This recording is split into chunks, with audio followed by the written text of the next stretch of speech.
Pemirsa, Anda menyaksikan News Update, saya Kevin Egan. Kepala Koordinator Operasi Pembebasan 4 warga negara Indonesia di Filipina, Letnan Jenderal Edi Rahmayadi menegaskan, operasi pembebasan murni diplomasi kedua negara dan tidak ada uang tebusan untuk membebaskan 4 warga negara Indonesia.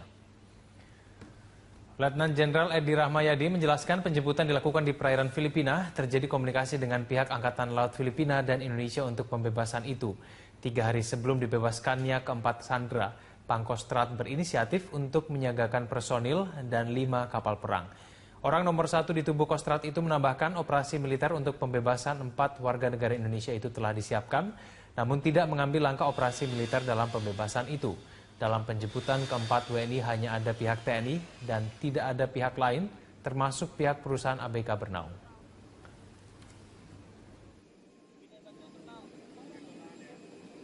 Yang jelasnya tidak ada pakai tebusan-tebusan. Itu yang pertama tadi pertanyaannya. Kalau ada tebusan-tebusan saya tidak tahu. Tugas saya adalah amankan dan selamatkan warga kita. Itu perintah Panglima TNI dan itu saya lakukan. Apapun risikonya akan saya lakukan untuk melakukan itu. Pemirsa, Partai Demokrasi Indonesia Perjuangan mulai mempertimbangkan munculnya nama Wali Kota Surabaya Tri Risma hari ini pada bursa calon gubernur DKI Jakarta. PDI Perjuangan juga telah menyiapkan strategi lain untuk memenangkan kontestasi Pilgub DKI, termasuk wacana berkoalisi dengan Partai Gerindra.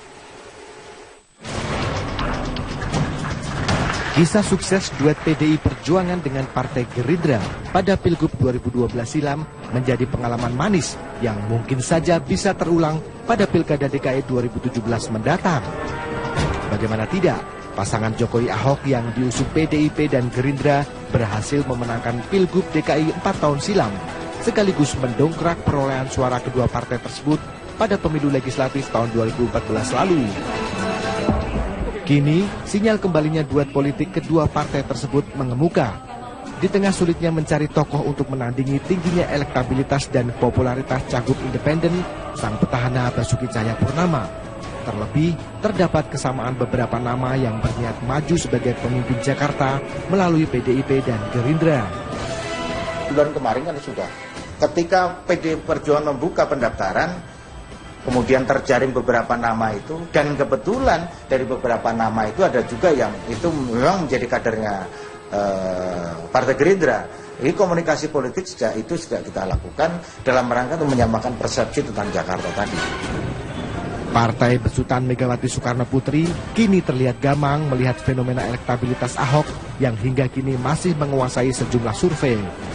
Keresahan PDIP bertambah saat munculnya desakan dari sejumlah pihak agar PDIP mengusung Wali Kota Surabaya Tri Risma hari ini. Meski menyambut baik adanya wacana pencalonan Risma menjadi DKI 1 untuk bisa menyaingi Ahok, namun PDI Perjuangan mengklaim usulan tersebut bukan dari mesin partai.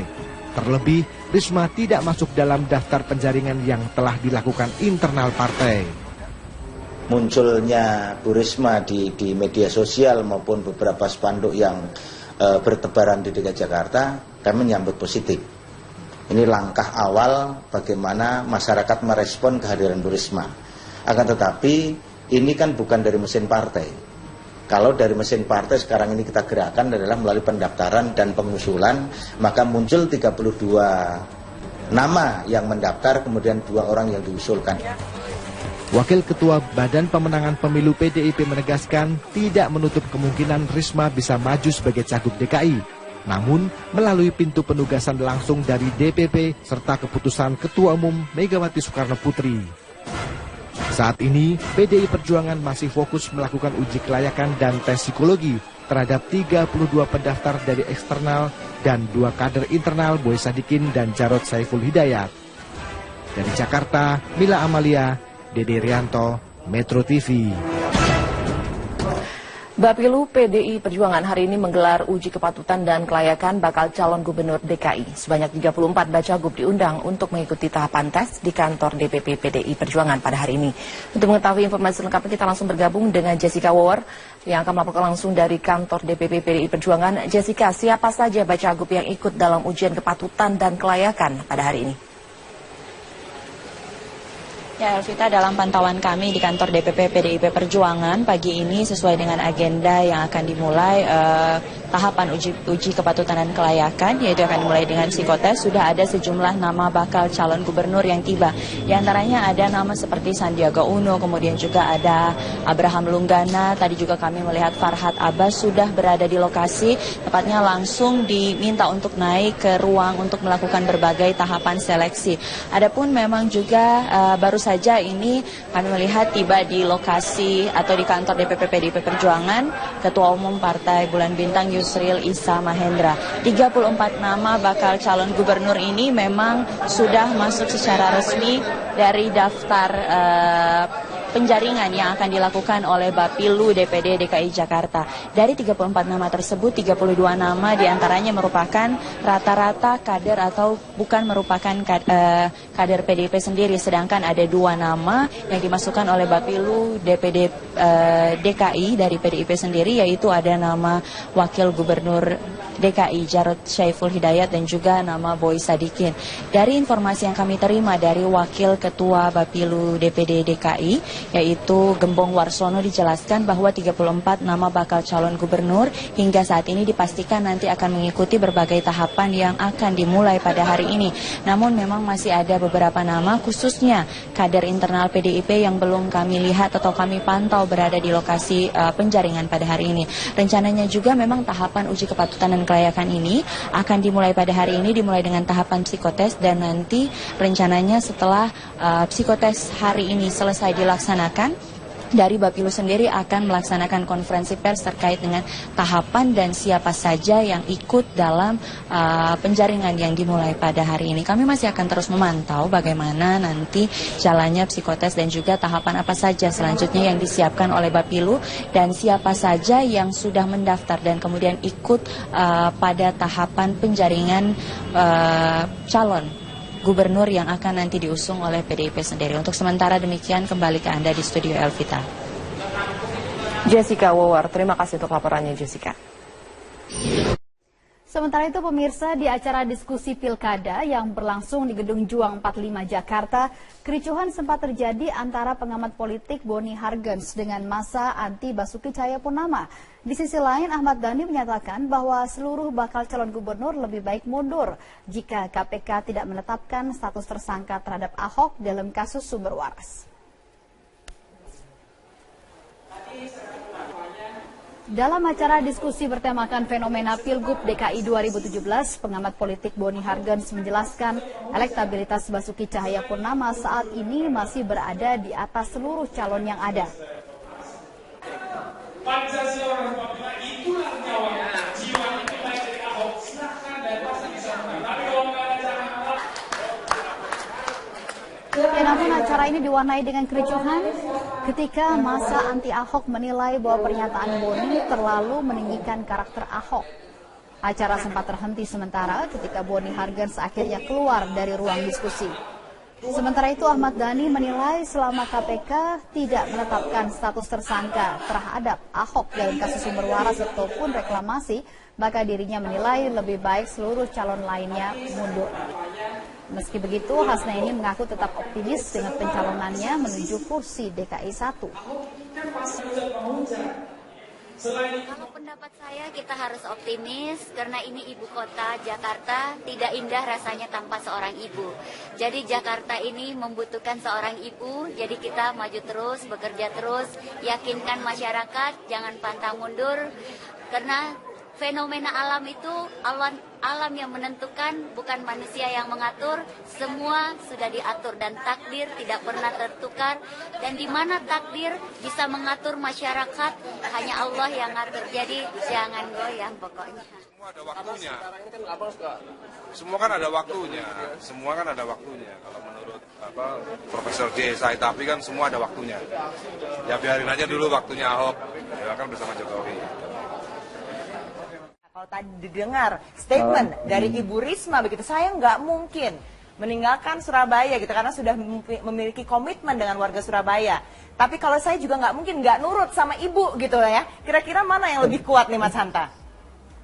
Iya, itu tergantung Bu Risma tentunya. Tapi sejak awal memang kita sering mendengarkan statement Bu Risma yang sangat sayang kepada Surabaya ya, karena sudah baru dapat mendapatkan amanah dari warga Surabaya, itu menjadi kendala.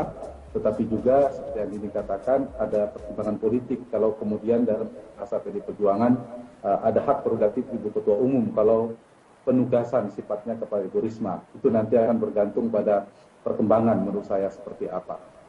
Nah, cuma kalau kita lihat petanya, kalau Ibu Risma maju, ini memang ada faktor yang agak menarik ya. Kalau dalam kontestasi pilkada langsung semacam ini, pemilu secara langsung itu faktor kekuatan figur itu menjadi faktor yang sangat menentukan, sangat dominan. Bagaimana kekuatan magnet elektoralnya, bagaimana kekuatan personal brandingnya.